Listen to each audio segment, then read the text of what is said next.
Did you know there's a paper generator in Davinci Resolve which allows you to do stuff like this really quickly and really easily? So where'd you find it? Well, in Davinci Resolve, simply open up the effects library, come on down to generators, scroll down within the list, and under fusion generators, you've got paper. And it does exactly what it says on the tin. Give it a click, drop it on your timeline, and you'll get this papery sort of effect. Give it a click, open up the inspector, top right hand corner, go to video, generator, and then you've got some controls within here. You've got the seethe, which basically changes the look of it, and then you've got some exposure controls. So we've got gain, lift, gamma, contrast, brightness, and saturation. Paper, it's just paper. Looks a little bit nicer than a solid white background though, so I quite like it. But what exactly can you do with it? Well, here's a few examples. First one, we've got this papery title screen. So I've got my paper on my timeline. First things first, I downloaded a couple of PNGs. This one is just like a coffee stain, so we're gonna put that on there. And the next one is this pencil. I've linked them down in the description below, so you can go and download them for yourself. I'm just gonna do some transforming on these to get them exactly in the right place, just using the inspector.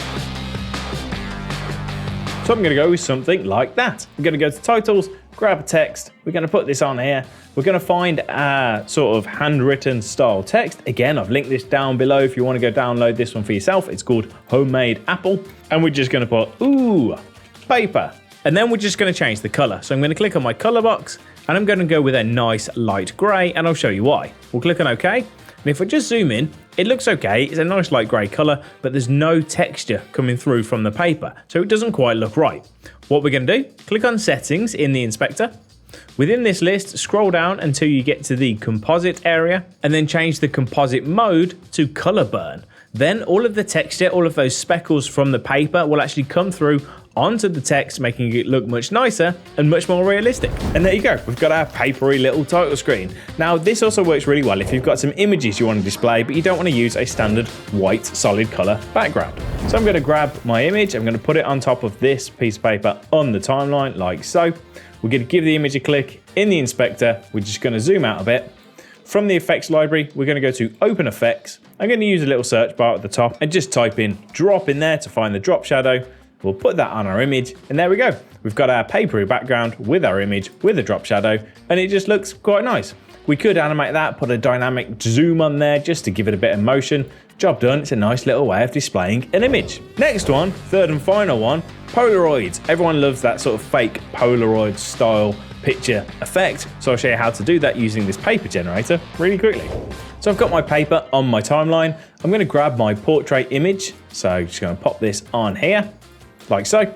We're going to give the portrait image a click in the inspector. I'm just going to zoom this out a little bit like so.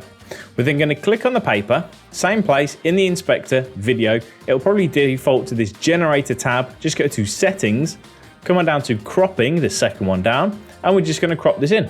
So I'm going to crop this into the left, something like that. Whatever it says in here, you can just replicate. So that's 1143.2. So in my right, 1143.2.